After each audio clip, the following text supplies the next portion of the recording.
नमस्कार दोस्तों, मैं संजय आपका अपने इस चैनल पर स्वागत करता हूं। तो चलिए आज का करंट अफेयर सेशन स्टार्ट करते हैं।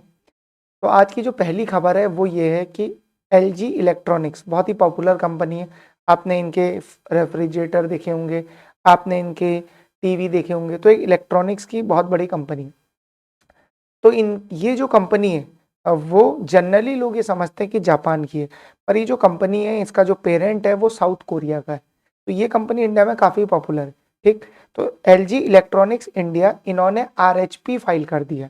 आरएचपी क्या है? Red hearing prospectus. ये पहले फाइल करना पड़ता है आईपीओ से। तो इसके लिए क्या होता है कि सेबी से परमिशन लेनी पड़ती है हर आईपीओ के लिए। तो अभी इन्होंने अपनी फाइल भेज दी, आप ऐसा कह सकते हैं। कहाँ? सेबी के पास। और अगर सेबी के द्वारा ये अप्रूव हो गया तो 15,000 करोड़ का आईपीओ भारत में आने वाला है। अब ये 15,000 करोड़ का जो आईपीओ है ये आज तक का इंडिया का 5th लार्जेस्ट आईपीओ हो सकता है। अच्छा, एक्सपेक्टेड क्यों है? क्योंकि एक्सपेक्टेड इसलिए है क्योंकि ये अभी सेबी के अप्रूवल के लिए गया है। हो सकता है कि सेबी क्या करे, बोले कि नहीं इतना मत करो, तो ये एक संभावना बनी रहती है। हालांकि इसकी संभावना काफ़ी कम है, तो आप ये सीधे मान सकते हैं कि 15 जो है ये 5th लार्जेस्ट आईपीओ है। सबसे ज़्यादा अभी जो इससे 4 बड़े हैं वो है Hyundai मोटर्स, LIC, पेटीएम और कोल इंडिया। सही, ये हो गया। अब देखिए आईपीओ का जो मेन ऑब्जेक्टिव होता है वो क्या होता है? आईपीओ की फुल फॉर्म है इनिशियल पब्लिक ऑफर। तो जब भी कोई कंपनी पहली बार मार्केट में अपना शेयर उतारती है तो आईपीओ रूट से उतारती है। ठीक, अभी मैंने आपको बताया जो एलजी इलेक्ट्रॉनिक्स है ये कंपनी साउथ कोरिया की है। साउथ कोरिया में इनका पेरेंट है।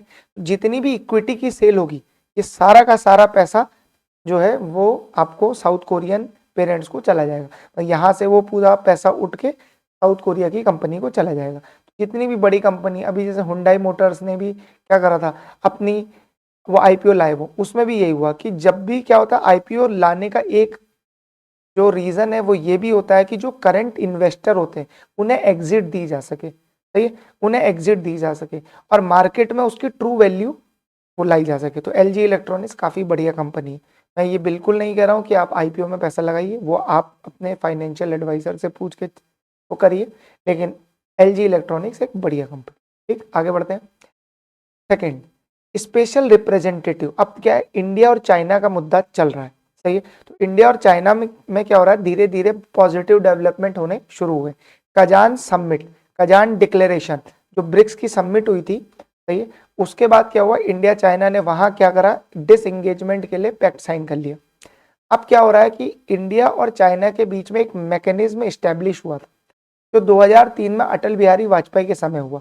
उसमें क्या होता था, जो स्पेशल रिप्रेजेंटेटिव होते थे, मतलब बड़े रिप्रेजेंटेटिव, तो नेशनल सिक्योरिटी एडवाइजर, इस लेवल के जो लोग हैं वो आपस में बातचीत करते थे हर साल।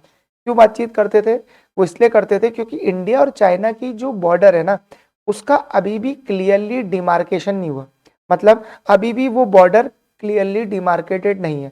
अब आप कहोगे भारत तो ये कहता है ना कि इंडिया और चाइना के बीच में, हम बचपन से पढ़ते आ रहे हैं, इंडिया और चाइना के बीच में जो लाइन है उसका नाम मैकमोहन लाइन है। नहीं, देखिए, इंडिया और चाइना के बीच में मैकमोहन लाइन है ये भारत मानता है, चाइना नहीं। एक्चुअली क्या हुआ था, थोड़ा सा हिस्टोरिकल कॉन्टेक्स्ट वो ले लेते हैं यहाँ पे। जब मैकमोहन लाइन के लिए पैक्ट साइन हुआ तो 3 लोगों को बुलाया गया। सही है, ये बात मतलब पहले प्रधानमंत्री जवाहरलाल नेहरू के समय की है। तो जो पहले प्रधानमंत्री जवाहरलाल नेहरू है, एक्चुअली ये बात उनकी भी नहीं, सॉरी मैं माफी चाहूंगा, ये बात ब्रिटिशर्स के समय की है। तो 19वीं मतलब 1927 के आसपास का ये कुछ आंकड़ा है, एग्जैक्ट तो अभी मुझे याद नहीं आ रहा। तो 19 आप 20 सेंचुरी कह सकते हैं। तो 20 सेंचुरी के आसपास एक मीटिंग हुई, जब क्या किया, जब ब्रिटिशर्स ने पंजाब को एनेक्स कर लिया। सही है, आफ्टर द डेथ ऑफ राजा रंजीत सिंह। तो पंजाब पंजाब को जब उन्होंने एनेक्स करा तो जो इंडो चाइना बॉर्डर है, सही है, उसमें क्या हुआ, उन्होंने एक व्यक्ति चाइना से बुलाया। सही है, एक व्यक्ति चाइना से बुलाया, एक व्यक्ति जो है उन्होंने बुलाया आपका तिब्बत से, और वो बैठे। वो जब बैठे, अब इस मीटिंग में जो ब्रिटेन की वो तरफ से बैठा, जो ब्रिटिश इंडिया की तरफ से बैठा, वो मैकमोहन नाम का व्यक्ति था। सही है, इसीलिए लाइन का नाम क्या पड़ा, मैकमोहन लाइन। तो मैकमोहन एक चाइना का रिप्रेजेंटेटिव और एक तिब्बत का रिप्रेजेंटेटिव, ये 3 लोग बैठे। अब जब ये 3 लोग बैठे ना, तो क्या हुआ, चाइना का रिप्रेजेंटेटिव उठ के चल दिया। उसने कहा भाई तुमने तिब्बत क्यों क्यों बुलाया, बिकॉज तिब्बत तो चाइना का एक अभिन्न अंग है, सही है? तो वो उठ के चला गया। तो ब्रिटिश इंडिया, सही, ब्रिटिशर्स ने जो है वो ट्रीटी साइन कर ली तिब्बत के साथ। अब यही आर्गुमेंट चाइना पकड़ता है, वो ये बोलता है कि एक बात बताओ, तुमने मैकमोहन का एग्रीमेंट करा, किसके साथ करा, तो इंडिया बोलता है ये देखो ये एग्रीमेंट है, तो वो चाइना बोलता है इसमें मेरे साइन किधर है, ये तो तिब्बत के रिप्रेजेंटेटिव के साइन है, अब मैं तो तिब्बत नहीं हूं, तिब्बत मेरा पार्ट है, तो तुमने मेरे से बिना पूछे तिब्बत साइन ले लिया, इसमें इसमें मेरे साइन किधर है, तो मेरा तो अप्रूवल ही नहीं लिया गया। तो तब से इशू बना हुआ। तो इंडिया चाइना के बीच में जो इंडिया मानता है वो बॉर्डर मैकमोहन लाइन है, पर चाइना इस बॉर्डर को नहीं मानता है। इसीलिए क्या है, इंडिया चाइना के बीच में आज भी बॉर्डर क्लियरली डिमार्केटेड नहीं है। ठीक, ये हो गई बात।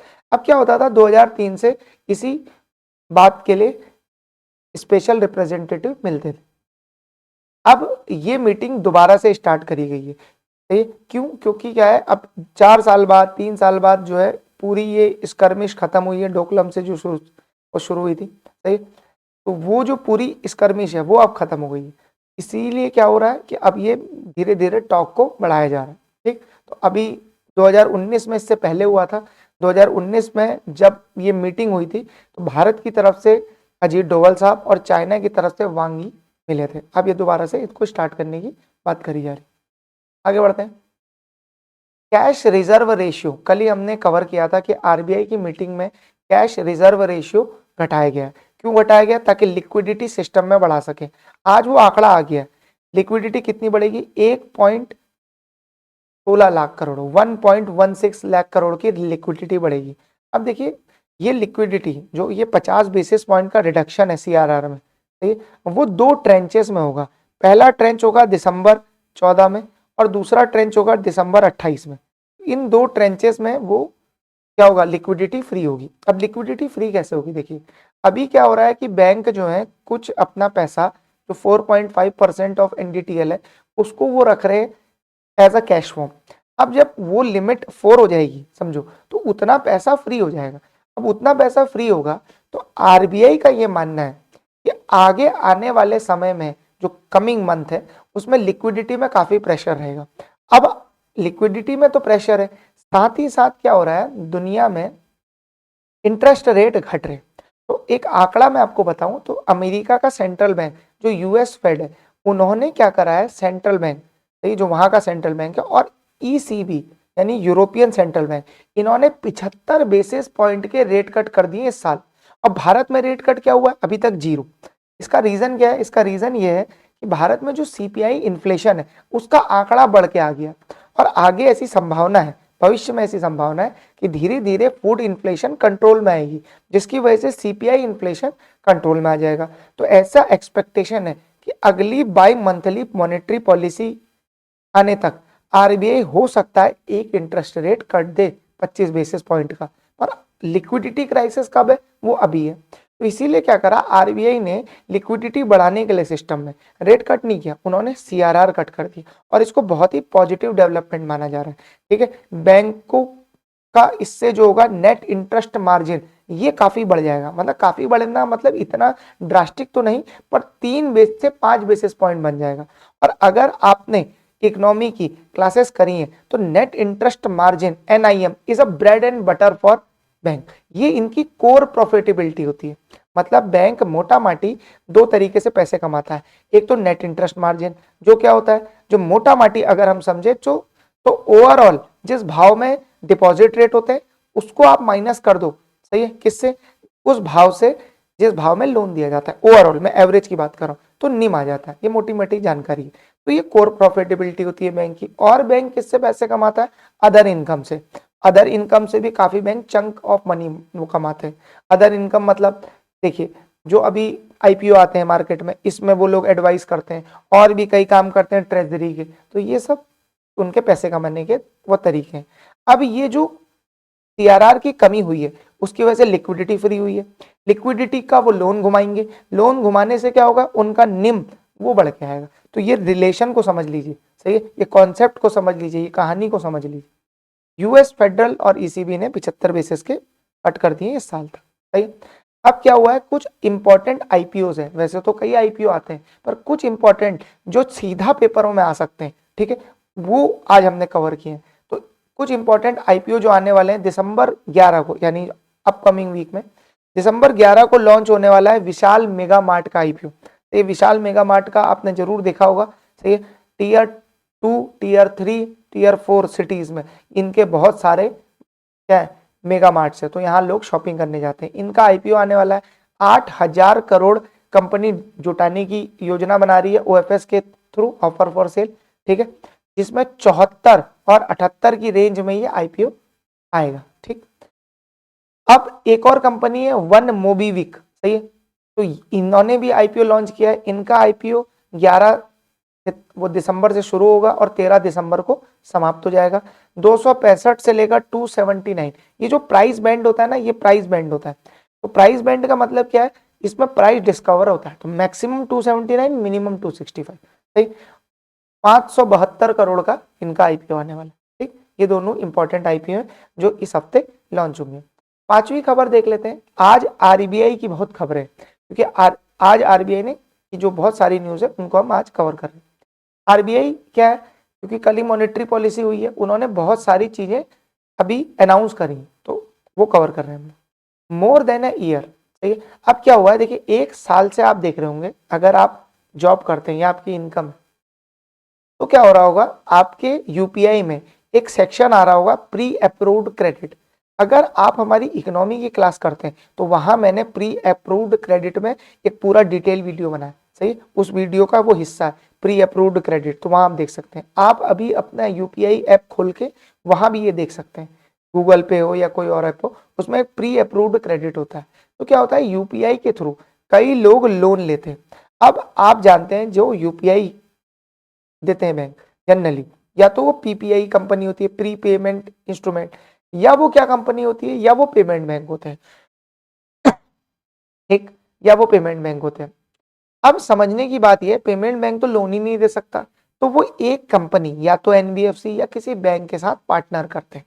तो जैसे पेटीएम ने इंडसइंड बैंक के साथ पार्टनरशिप की है, गूगल पे ने डीएमआई फाइनेंस के साथ पार्टनरशिप की है। तो ठीक, तो ये क्या करते हैं, किसी के साथ पार्टनरशिप करते हैं और व्यक्ति के ट्रांजैक्शन को देख के, उसके सिबिल को देख के एक प्री अप्रूव्ड क्रेडिट लाइन किसी व्यक्ति को देते हैं। अब क्या था, अब आरबीआई ने क्या करा, स्मॉल फाइनेंस बैंक को इनको भी अप्रूवल दे दिया कि आप क्या करो, जो यूपीआई की कंपनी है उनके साथ पैक्ट साइन कर सकते हो और वहां से पर्सनल लोन रूट कर सकते हो अपने। सही है, अब इससे होगा क्या, इससे ये होगा, तो अभी मेजरली ये काम एनबीएफसी कर रही होती है, तो जितने ज्यादा लोग आएंगे उतनी ज्यादा क्या होगी, इंटरेस्ट की कॉस्ट घट जाएगी। अभी मान लो 15%, 12%, 18% पे आपको पर्सनल लोन मिल रहा है। अब ज्यादा लोग आएंगे तो कंपटीशन बढ़ेगा, तो लोन का इंटरेस्ट रेट कम हो जाएगा, प्लस कॉस्ट का भी रिडक्शन होगा। ठीक है, तो ये क्या हो रहा है कि एक मतलब स्मॉल फाइनेंस बैंक के लिए भी एक रूम खोल दिया। तो आपको ये ध्यान रखना है, पेपर में सीधा क्वेश्चन आ सकता है। आगे बढ़ते हैं। FCNR, foreign currency non resident deposits. सही है, ये क्या होते हैं, ये ऐसे टूल होते हैं जिसके थ्रू एनआरई ये भारत में फॉरेन करेंसी अकाउंट ऑपरेट कर सकते हैं। सही है, अब ये भी हमने कवर किया है यूपीआई में। सही है, इकोनॉमी की वीडियो में, तो ये भी आप वहां से देख सकते हैं, डिटेल में हमने कवर किया। एफसीएनआर डिपॉजिट यानी फॉरेन करेंसी डिपॉजिट जो नॉन रेजिडेंट के होते हैं, उसमें भी आरबीआई ने बैंक को ये अप्रूवल दे दी है कि जो अपर सीलिंग है यानी इतने से ज्यादा आप इंटरेस्ट नहीं दे सकते, उसको आरबीआई ने बढ़ा दिया। क्यों बढ़ाया, देखिए समझिए, बहुत ही इसका गहरा रिलेशन है। वो क्या रहा है, भारत से पैसा बाहर जा रहा है, रुपया नीचे जा रहा है, डॉलर मजबूत हो रहा है, तो हो क्या रहा है कि भारत से डॉलर बाहर जा रहा है। ठीक है, तो एक तो रुपये के गिरने को, दूसरा डॉलर के बाहर जाने को आरबीआई रोकना चाहता है। तो आरबीआई क्या चाहता है कि आप एफसीएनआर में डिपॉजिट रेट बढ़ा दो। अगर डिपॉजिट रेट बढ़ेगा तो हमारे जो एनआरई लोग हैं या जिनके पास फॉरेन करेंसी है बाहर में, जो भारतीय लोग हैं, वो ज्यादा से ज्यादा पैसा जमा करेंगे अपने अकाउंट्स में। तो भारत के पास जो डॉलर की सप्लाई है वो बनी रहेगी। इससे क्या होगा, जो भारत का रुपया करेंसी जो स्टेबलाइज करने में आरबीआई को अपने रिजर्व खर्च करने पड़े, उनमें काफी कमी आएगी। तो ये आप समझ रहे, तो ये ऐसा कुछ मामला है। तो वो आरबीआई का, और ये रेट कितना बढ़ाया 500 बीपीएस, इसका मतलब 5% तक अपर सीलिंग आरबीआई ने बढ़ा दी है कि आप क्या करो, उनके डिपॉजिट ले लो। ठीक, ये अभी आप समझ गए होंगे। छठा, सिक्स्थ वाला क्या है, RBI introduce new interest rate benchmark. अब पहले समझ लीजिए बेंचमार्क, इंटरेस्ट रेट बेंचमार्क क्या होता है। इंटरेस्ट रेट वो बेंचमार्क की वो होता है जिसके बेसिस पे बाकी लोग इंटरेस्ट डिसाइड करते हैं। जैसे एक बड़ा फेमस सा बेंचमार्क है MIBOR, Mumbai interbank out Mumbai interbank outright rate, एक बहुत मशहूर बेंचमार्क रेट है लाइबर, वो लंदन इंटरबैंक, अब तो वो बंद हो गया, माइबर का भी इतना ज्यादा यूज नहीं होता। तो जो आपस में बड़े बड़े कंपनियां होती हैं वो माइबर के बेसिस पे ट्रेड कर रही होती हैं, एक दूसरे को डिपॉजिट दे रही होती हैं। कैसे, मैं बताता हूँ। देखिए, अगर इन्फोसिस है और इन्फोसिस की एक सब्सिडरी कंपनी, तो लोन देना है, तो वो क्या करेंगे, माइबर प्लस 1%, यानी माइबर जितना भी चल रहा है उसमें 1% पे उसको लोन दे देंगे।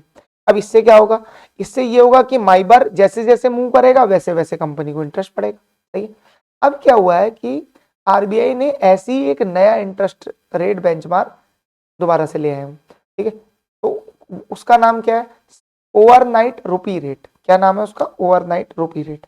अब क्या होता है, अभी अगर आपको ओवरनाइट पैसा उठाना है तो आप call money, call money rate पे उठाते, ठीक, तो कॉल मनी रेट है उस पर पैसा उठाया जाता है। आरबीआई क्या चाहता है, इसकी जगह एसओआरआर का यूज किया जाए। सही है, क्यों यूज किया जाए, क्योंकि देखिए जो ये नया बेंचमार्क है ये मोर ऑथेंटिक है। ये क्या करता है, ये बेंचमार्क का जो बेसिस है वो है रेपो रेट और टीआरईपीएस, यानी ट्राई पार्टी रेपो रेट। सही, तो ये इसका बेसिस है। तो कहने का मतलब ये ज्यादा एफिशिएंट है, ये ज्यादा आरबीआई की मॉनेटरी पॉलिसी से अलाइंड है, इसीलिए आरबीआई क्या चाहता है कि इसका ज्यादा यूज। और ये बनाया कैसे आरबीआई ने, आरबीआई ने एक कमेटी बनाई जो माइबर को, यानी मुंबई इंटरबैंक आउटराइट रेट को रिप्लेस करेगी। ये कंपनी, ये जो कमेटी है ये रामानाथन सुब्रमण्यम की अध्यक्षता में बनी और इसने ये रिकमेंड किया और आरबीआई ने इसको अप्रूव कर दिया।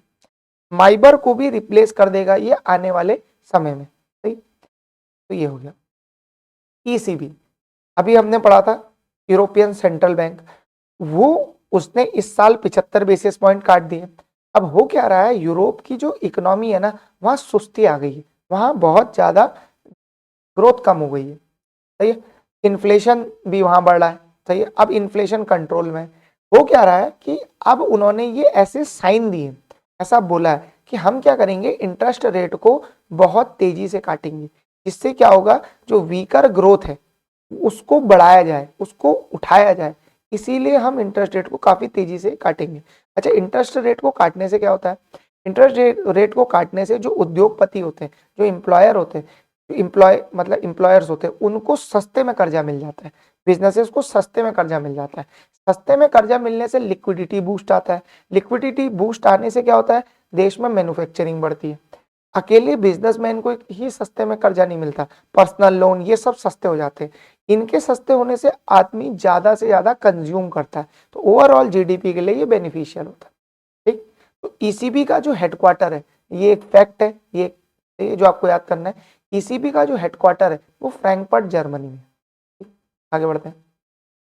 आठवां, आरबीआई ने क्या करा है, जो छोटे एक्सपोर्टर्स है, अब देखिए धीरे धीरे क्या हो रहा है, भारत और दुनिया की इकोनॉमी में जो हो रहा है क्या, ग्रोथ कम होती जा रही है। अभी हमने देखा भारत का आंकड़ा 5.4 हो गया, तो ग्रोथ काफी कम हो गई। तो इसी के तहत आरबीआई क्या चाहता है कि एक्सपोर्टर्स को बढ़ावा मिले, और किनको, जो छोटे एक्सपोर्टर्स है। तो आरबीआई ने बैंकों को ये कहा है कि जो एक्सपोर्ट होते हैं 1,000 डॉलर तक के, यानी एक बारी का बिल जिसका 1,000 डॉलर आता है, भाई उसके लिए आप क्या करो, प्रोसेस सिंप्लीफाई कर दो, और जो आपके रिकंसिलेशन चार्ज है उसको भी कम कर दो। सही, हाँ ये ध्यान रखो। तो प्रोसेस को सिंप्लीफाई करने से क्या होगा, रिकंसिलेशन चार्ज कम हो जाएंगे। तो आरबीआई ने बैंक को ये बोला है कि आप कंप्लाइंस कम कर दो, किसके लिए, लोअर शिपिंग बिल्स के लिए। तो यही डेटा दिया है, देखो सही, ये डेटा है। अब इंडिया का एक्सपोर्ट थ्रू ई कॉमर्स कितना है, 5 बिलियन डॉलर्स का है। तो आरबीआई क्या चाहता है, जो कंप्लाइंस बर्डन है ये एक्सपोर्ट्स पे घटे, जिसकी वजह से उनकी कॉस्ट कम हो और एक्सपोर्ट्स को बढ़ावा मिले। ठीक, तो ये ध्यान रखिए। आगे बढ़ते हैं, नवी खबर देखते हैं। एग्रीकल्चर की जो इनपुट कॉस्ट है ना वो बढ़ गई है, जिसकी वजह से क्या हो रहा है कि जिसकी वजह से इन्फ्लेशन भी बढ़ रहा है। अब इनपुट कॉस्ट क्या होती है, देखिए समझिए, एग्रीकल्चर में, खेती में बीज लेना पड़ता है, सही है, तो वो उसकी इनपुट कॉस्ट हो गई। फर्टिलाइजर लेना पड़ता है, वो उसकी वो इनपुट कॉस्ट हो गई। प्लस लेबर को अप्लाई करना पड़ता है, वो उसकी इनपुट कॉस्ट हो गई। अब ये तीनों अगर, ठीक है, अभी हम तीन ही की बात करें, इलेक्ट्रिसिटी बाकी चीजों की बात नहीं कर रहे, तो अगर इन तीनों का इन्फ्लेशन होगा तो ये तीनों महंगे हो जाएंगे। अगर ये तीनों महंगे हो गए तो क्या होगा, तो ये होगा कि किसान को खेती के सीजन में खेती स्टार्ट करने के लिए ज्यादा खर्चा करना पड़ेगा। अगर उसे ज्यादा खर्चा करना पड़ेगा तो उसे ज्यादा पैसे लगेंगे। इसीलिए आरबीआई ने क्या करा, जो कोलेट्रल फ्री एग्रीकल्चर लोन है ना उसकी लिमिट बढ़ा दी। अभी तक उसकी लिमिट थी 1.6 लाख पर बोरोवर, अब वो आरबीआई ने बढ़ाकर कितनी कर दी है, 2.5 लाख, सॉरी 2 लाख रुपए पर बोरोवर। सही, तो ये लिमिट में चेंज हुआ है, ये आप इतना ध्यान रखिए। आज मैंने बोला कि बहुत ज्यादा रेगुलेटरी चेंज है, तो ये सब हमने कवर कर लिया। इंडिया और एडीबी, एडीबी यानी एशियन डेवलपमेंट बैंक, सही है, इसका हेडक्वार्टर मनीला में है। इन्होंने एक कॉन्ट्रैक्ट साइन किया, इन्होंने एक एग्रीमेंट साइन किया जिसके तहत 98 मिलियन का लोन भारत को मिलेगा एडीबी से, और उस लोन का यूज किया जाएगा एग्रीकल्चर प्रोडक्टिविटी बढ़ाने के लिए। पर एग्रीकल्चर का भी कौन सा पार्ट, हॉर्टिकल्चर, तो हॉर्टिकल्चर की प्रोडक्टिविटी बढ़ाने के लिए 98 मिलियन डॉलर्स का लोन अप्रूव हुआ है एडीबी के द्वारा। सही है, थोड़ा सा हॉर्टिकल्चर के बारे में समझ लेते हैं, थोड़े डेटा देख लेते हैं जो पेपर में आ सकते हैं। नेशनल हॉर्टिकल्चर डेटाबेस के हिसाब से इंडिया जो है वो लार्जेस्ट प्रोड्यूसर है फ्रूट वेजिटेबल का, सही, और ये सेकंड नंबर में है चाइना के बाद। अच्छा, चाइना और इंडिया में एक मेजर डिफरेंस ये है, चाइना में जो एग्रीकल्चर प्रोडक्टिविटी है ना वो कमाल की है, सही, क्योंकि वहां क्या हो रहा है कि मतलब एग्रीकल्चर प्रोडक्टिविटी का मतलब समझिए, छोटे से लैंड से, यानी कम लैंड से, 1 हेक्टेयर लैंड से ज्यादा फसल पैदा करना, सही है। अभी जो हमारे मध्य प्रदेश के चीफ मिनिस्टर हैं, उन्होंने भी यही बात एक कॉन्फ्रेंस में कही कि जो चाइना है वो पर हेक्टेयर क्रॉप बहुत ज्यादा निकाल रहा है, सही है। वो क्यों निकाल रहा है, due to high technological innovations in China, ठीक है। फिर उधर एग्रीकल्चर जो अपनी इरिगेशन की फैसिलिटी है वो बहुत एडवांस है, प्लस वहाँ सीड्स भी काफी एडवांस है, रिसर्च भी काफी एडवांस है, प्लस जो फार्मर्स है वो उनको काफी ट्रेनिंग दी जाती है। तो ये सब कारण है जिनको भारत में अप्लाई करना बहुत जरूरी है, तो उससे क्या होगा, हॉर्टिकल्चर काफी बढ़ेगा। ठीक, आगे बढ़ते हैं। 11वां, इंडिया ने जो है अभी एक यूएन कमीशन है नारकोटिक्स ड्रग का, तो अभी हिस्ट्री में इंडिया ने पहली बार इसको चेयर करने का भारत को मौका मिला, और ये भारत के लिए एक सिग्निफिकेंट माइलस्टोन है। क्यों, क्योंकि पहली बार भारत को चुना गया इसके लिए। तो ये याद रखिएगा कि UN commission on narcotics drug, इसको जो चेयर करेगा 68 सेशन को, वो कौन है, इंडिया। और पहली बार ऐसा हो रहा है कि इंडिया को चूज किया गया, तो ये बात आप ध्यान रखिएगा।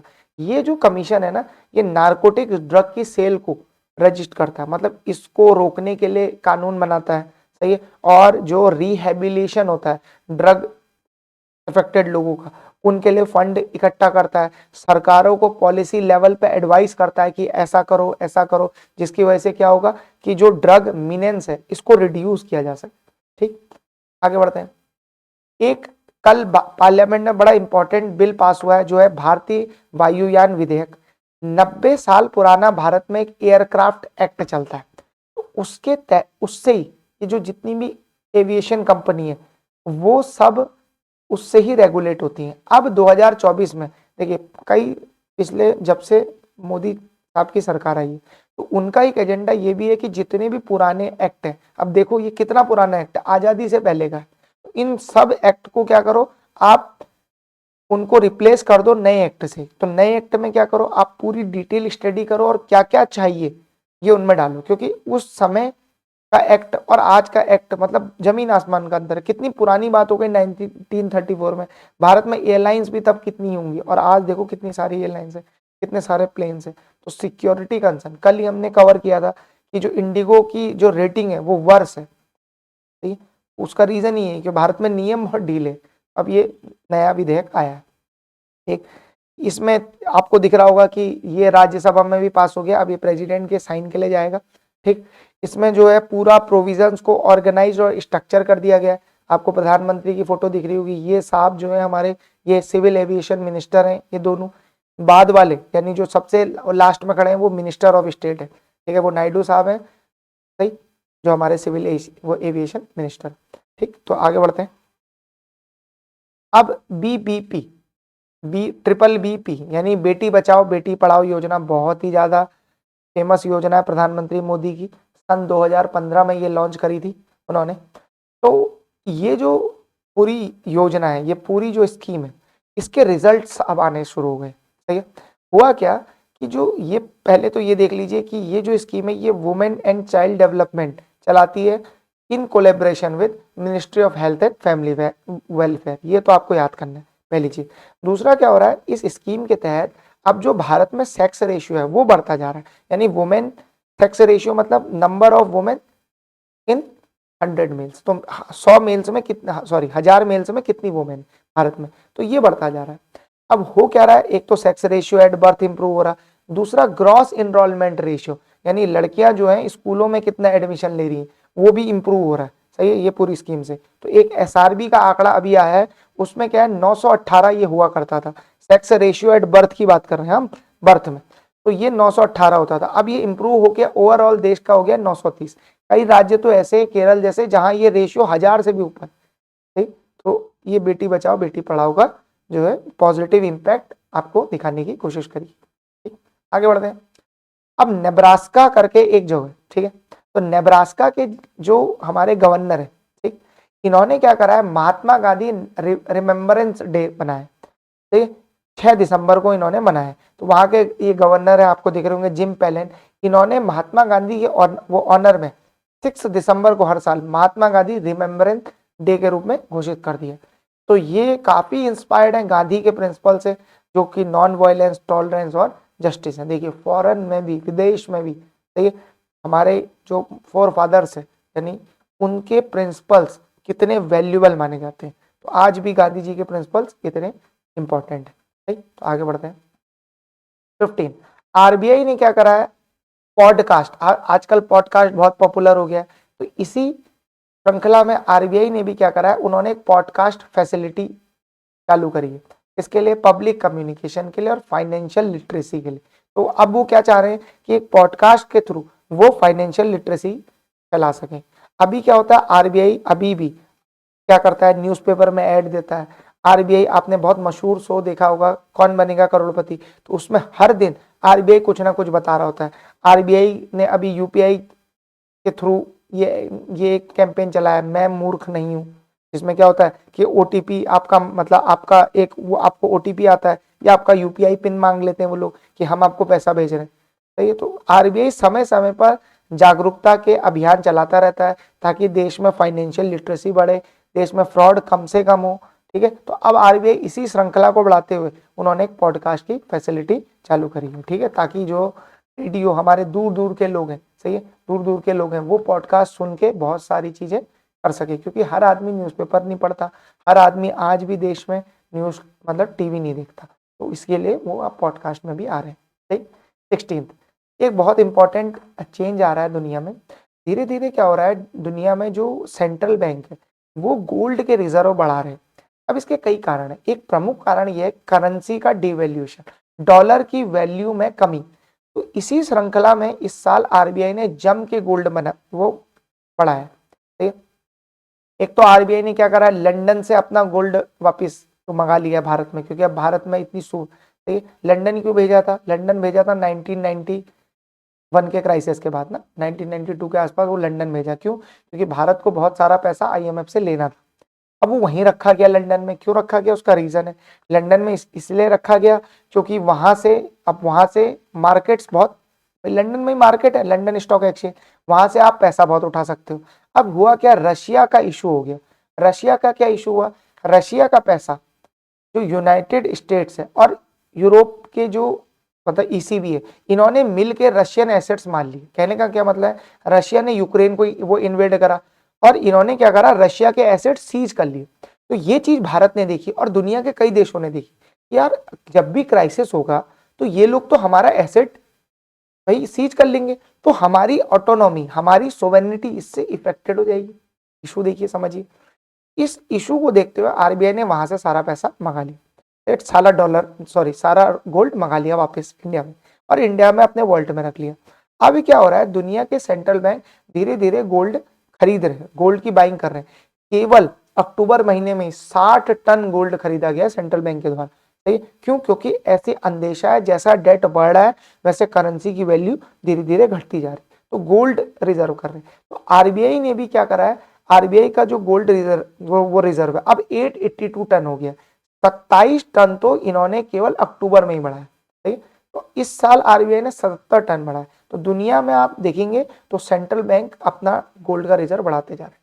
ये बड़ा इंपॉर्टेंट डेटा। ठीक, आगे बढ़ते हैं। स्माइल करके एक योजना है। स्माइल क्या है, देखिए समझिए। जो बेगिंग में ना बच्चे होते हैं या गरीब लोग होते हैं, उनको रिहेबिलिएट करने की एक योजना है। इसकी फुल फॉर्म क्या है? Support for marginal individual for livelihood and enterprise. तो ये सेंट्रल गवर्नमेंट की सब स्कीम है, जिसके तहत क्या होता है, चिल्ड्रन जो बेगिंग में इन्वॉल्व रहते हैं उनका रिहेबिलिटेशन करना होता है। सही है। तो अब क्या हो रहा है, ये जो स्माइल स्कीम है, ये क्या हुआ है, इसके तहत काफी लोग जो है, काफी बच्चे जो है तो उनका रिहेबिलिटेशन हुआ है। ठीक, तो ये 81 सिटीज में और 26 स्टेट में ये स्कीम इंप्लीमेंट हुई है। ठीक, ये एक अम्ब्रेला स्कीम है जिसके तहत हम वो जेंडर कम्युनिटी को भी कवर कर रहे होते हैं, गरीब बच्चों को भी कवर कर रहे होते हैं। 365 करोड़ का इसमें सरकार ने एलोकेशन किया ताकि इन बच्चों का रिहेबिलिटेशन हो सके, ये बच्चों को शिक्षा मिल सके, ये बच्चों को रोजगार मिल सके ऑब्वियसली पढ़ने के बाद। सही, तो ये सब अभी सरकार इस पर काम कर रही है। तो स्माइल बहुत इंपॉर्टेंट योजना है। ठीक, आगे बढ़ते हैं। ये ध्यान रखिएगा, पेपर में सीधा आ सकती है इसकी फुल फॉर्म, या ये योजना किससे रिलेटेड है। 18th क्या है? 18th ये है कि जो यूनाइटेड नेशन जनरल असेंबली है, इन्होंने यूनियनमसली एक रिजोल्यूशन अडॉप्ट किया है जिसके तहत 21 दिसंबर को वर्ल्ड मेडिटेशन डे मनाया जाएगा। अच्छा, इस इनिशिएटिव को अडॉप्ट कराने में इंडिया का बड़ा महत्वपूर्ण योगदान रहा। सही है, और बाकी और देशों का भी रहा, मतलब भारत का जिन्होंने प्रपोजल का सपोर्ट किया। तो अब आज से 21 दिसंबर जो है वो हर साल मेडिटेशन डे मनाया जाएगा। और इंडिया का उसमें तर्क ये था कि देखिए दुनिया में स्ट्रेस बढ़ता जा रहा है और मेडिटेशन एक बहुत अच्छी दवाई है, बहुत अच्छी एक्सरसाइज है, बहुत अच्छा सिस्टम है जिसके तहत क्या है, आप अपने स्ट्रेस के लेवल को काफी रिड्यूस कर सकते हैं। अब तो ये साइंटिफिक स्टडी से योगा और मेडिटेशन से हम स्ट्रेस को काफी हद तक रिड्यूस कर सकते हैं। तो अब ये वर्ल्ड मेडिटेशन डे 21 दिसंबर को आज यूएनजीए ने अप्रूव कर दिया। अब एक छोटा सा सवाल है जो मैंने आपके लिए बनाया है। ठीक है, मैं चाहता हूं कि आप कमेंट में इसका आंसर दे। धीरे धीरे हम सवालों को ला रहे हैं। आज हमने क्या किया, यूरोपियन सेंट्रल बैंक के बारे में पढ़ा। तो मेरा सवाल आपसे ये है कि कौन सा ऐसा प्रेसिडेंट अभी करंटली यूरोपियन सेंट्रल बैंक का प्रेसिडेंट कौन है? तो आपके सामने 4 ऑप्शन है। ठीक है, मारियो ड्रागी, क्रिस्टीन लैगार्ड, एंड्रू बेली और जेरोम पावर। तो आप इसका आंसर हमें बताइए कमेंट सेक्शन में। Thank you very much for your time. और जिसका भी आंसर ठीक होगा तो मैं क्या करूंगा, उसके आंसर को लाइक दे दूंगा ताकि आप सब लोग भी उसका आंसर देख सकें। Thank you very much, God bless.